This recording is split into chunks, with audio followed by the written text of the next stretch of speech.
And then as the market starts to go into more of a recession, it's going to be easy to buy, but more difficult to sell as people are going to be less likely to want to purchase.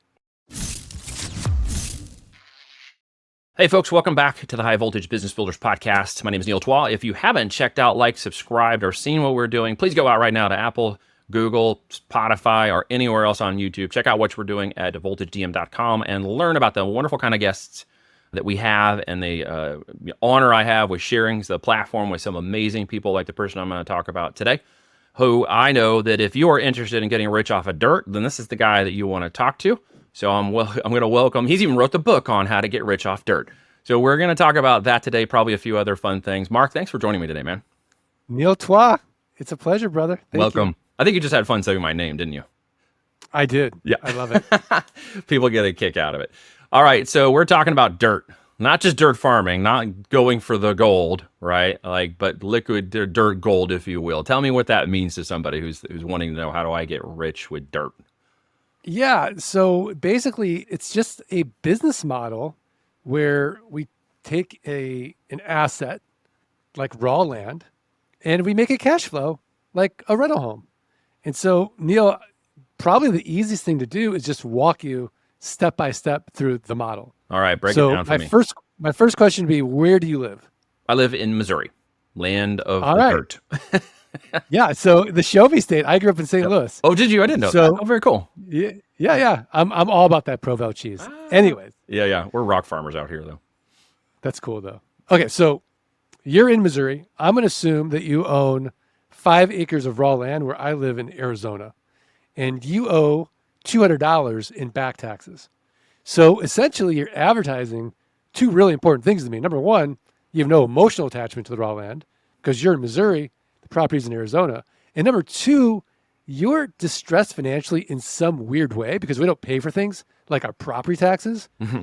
Then we don't really value them in the same way. Yeah. And as a result, the county treasurer keeps sending you notices saying, Neil, if you don't pay your property taxes, you're going to lose that property to a tax deed or a tax lien investor. So all I'm going to do is look at the comparable sales on your parcel for the last 12 to 18 months.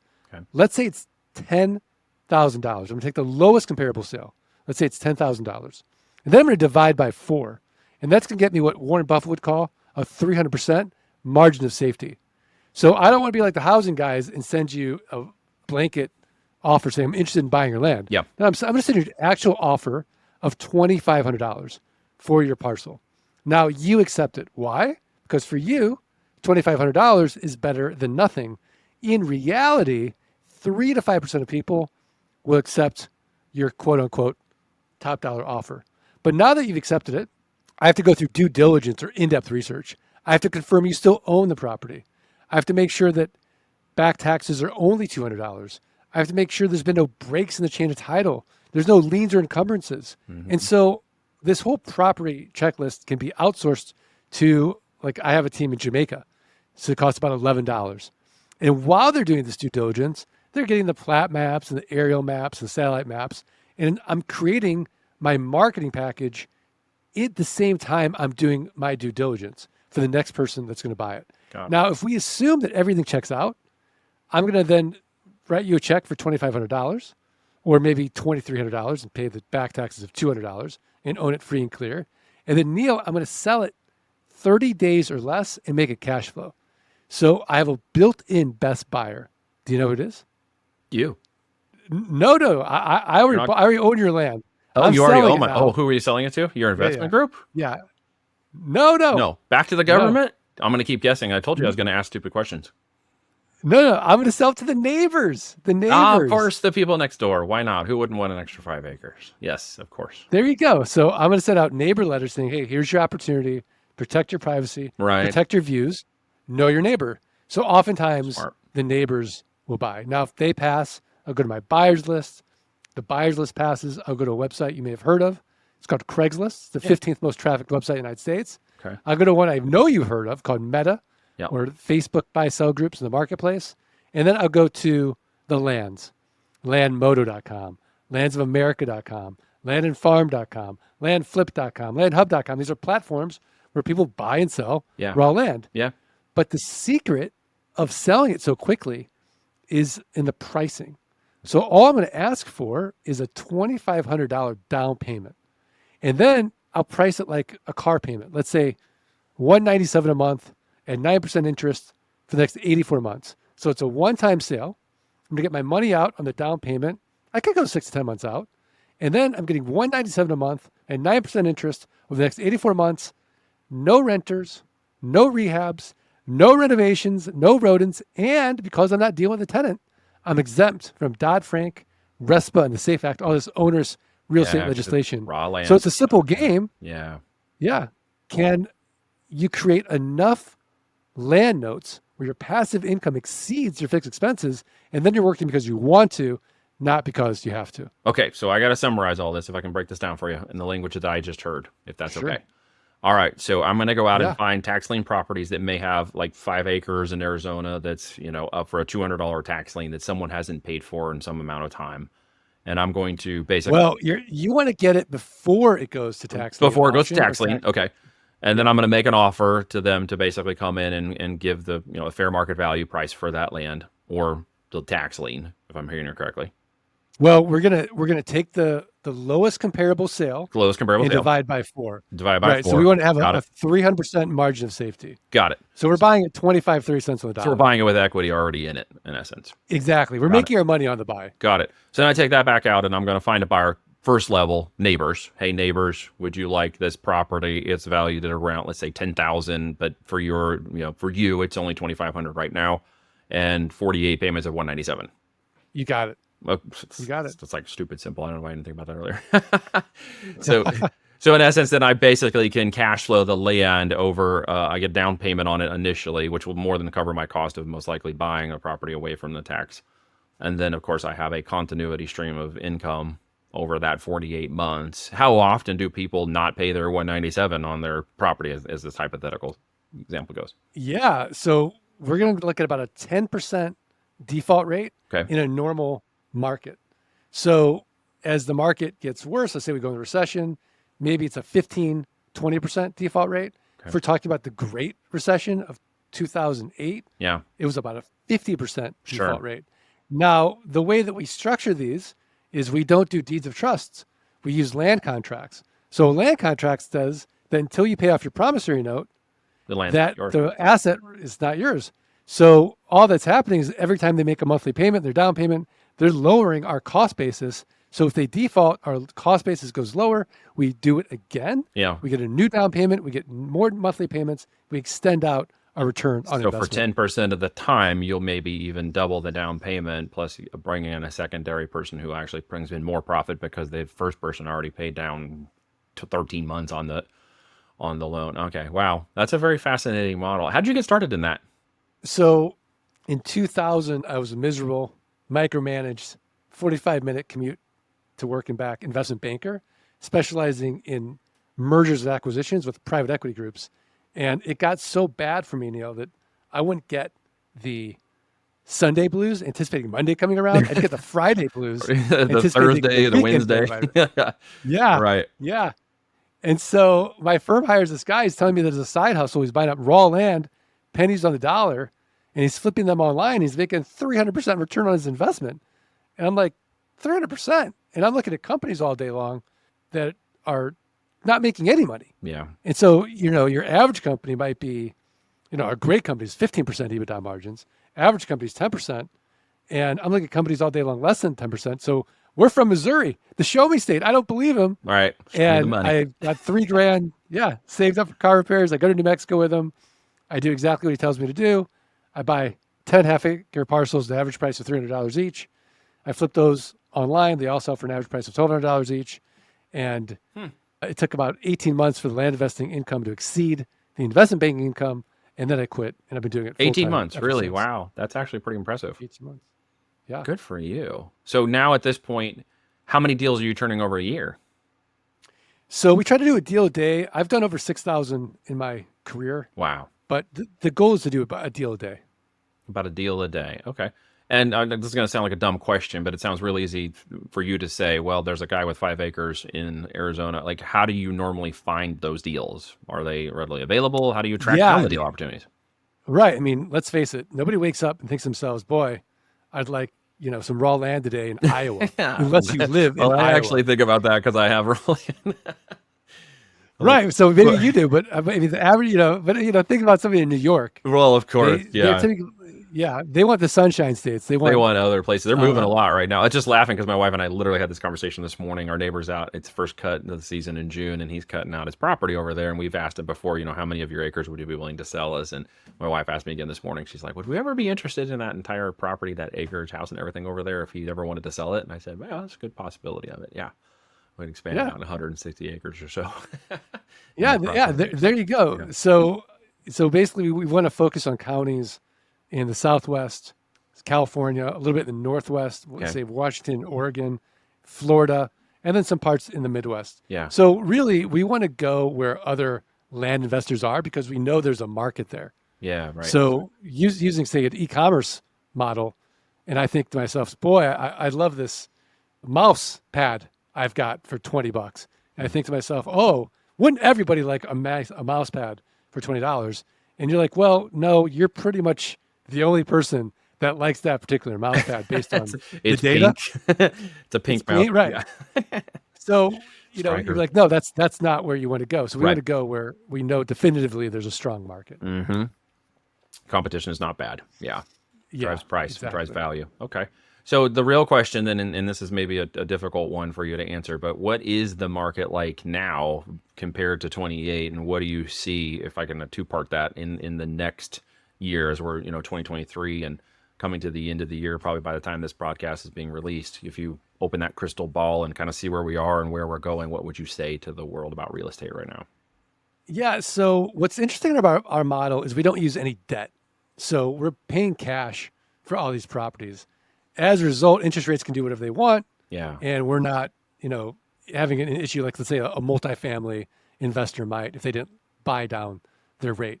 So we're making our money on the buy, Yeah. and it's in a very inefficient market.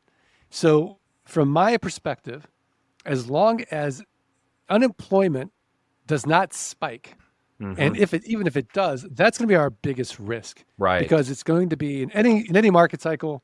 So it's going to be easy to buy and easy to sell. Yep. That's going to be our equilibrium, which we're kind of at right now. Yes. As the market heats up, it's harder to buy, Mm. easy to sell, which we kind of had from, let's say, Yeah. 2014 to 2020. And then as the market starts to go into more of a recession, it's going to be easy to buy, but more difficult to sell, as people are going to be less likely to want to purchase. Yeah. Does the fear of a little bit of the recession or potentiality of it, I know there's a lot of talk of it, and sometimes I think people want to talk themselves into things as much as the reality is there and the perceived reality versus actual reality. But are you concerned at all about the land situation? And I don't mean to pick on your business. I'm just thinking through, like, there's always people coming like, well, I'm concerned about, e-commerce, or because Amazon's going to steal my products, or all this other stuff that I have to deal with. What are the common questions that people come to you and ask? Maybe that's the best way to say it. Yeah, I in mean, terms of the- I think people are really mainly afraid of competition. How many people are going to be Yeah. buying land? How many people are going to be competing with me? Yeah. In the same way, how many e-commerce sellers are going to be in my niche? And to your point, competition is a good thing. It validates the market. Yep. But I think that's the biggest fear. I think a lot of people don't realize how big this market is How and big how- America is. and how big it is. I mean, there's billions of acres for sale. There's going to be 1 million Right. people in this niche. Right. You, me, 1 million people. We're all going to run out of money before we run out of deal flow. Right. And so we have a massive market. It's very boring. You're not going to go to HGTV or the DIY network and see flip this land. The before pictures raw land. They'd the have after about 2 pictures raw episodes. land. Yeah. You're run out of exactly. episodes. Yeah. Well, I mean, boring is, and success is boring, as they say, right? I mean, and there's ways you have to re-engineer opportunities, even for yourself. I know maybe I have to do it in e-com. That's the beauty of additional brand building and product development, and that is, if you start to get a little bored with growing one thing, you can start another thing inside the same niche and kind of play around with it. How does that play with you? I mean, you love what you're doing? It's obviously see yourself doing it for the next 10 years, ever retiring, or is this just something you feel like you'll do forever? Yeah, I mean, I never want to retire. I'll die working and doing, Love it. land business. So for me, I'm an inch wide and a mile deep. And I think it's just getting, as you level up, it's like a video game, right? You want to just get to the next level in what you're doing and have fun with it. So as long as I'm having fun, I'll never retire. So you mentioned it's debt free, which is cool because I know so many other models are, get a multiplex, hold it long time, get this and hold a long time, capitalize this debt, right? Which Right. I appreciate not because, as my partner says, I'm allergic to debt to try to avoid and get out of as much as possible, unless very strategic in its usage, and certainly not for like televisions and vacations. But at the end of the day, what is someone looking at for that first property or two if they're going to cash into something and get started? What do they need roughly? What do you see? What's a good starting block? So I start with $3,000. We have clients that start with $5,000. I think $5,000 is a really good starting place. Okay. We have other clients that start with $500. But I think if I could choose, Yeah.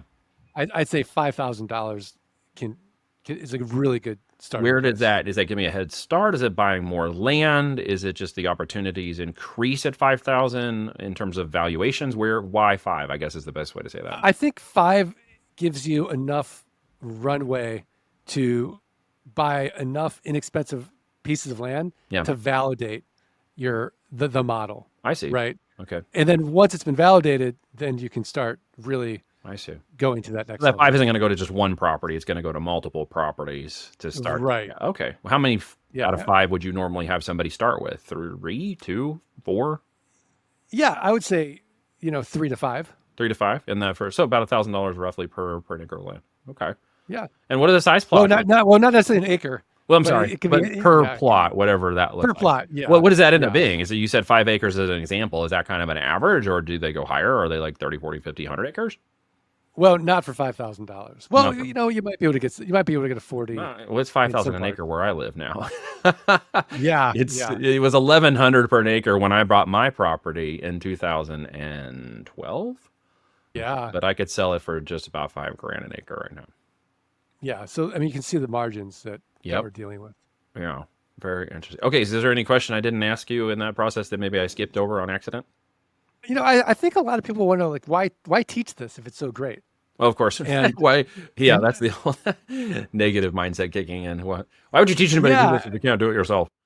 Yeah. I mean, and so you get to a point in life where you have enough Yeah. and you want to help other people. Yeah. And I think that for me personally, there's been nothing more gratifying than helping people solve not just their money problems, but also their time problems. Mhm. Because once their passive income exceeds their fixed expenses, then they have the time to really explore their higher purpose, what they really want to do in life. Yeah. And for me, that's been very gratifying. That's very cool. That's a purpose driven. I understand that.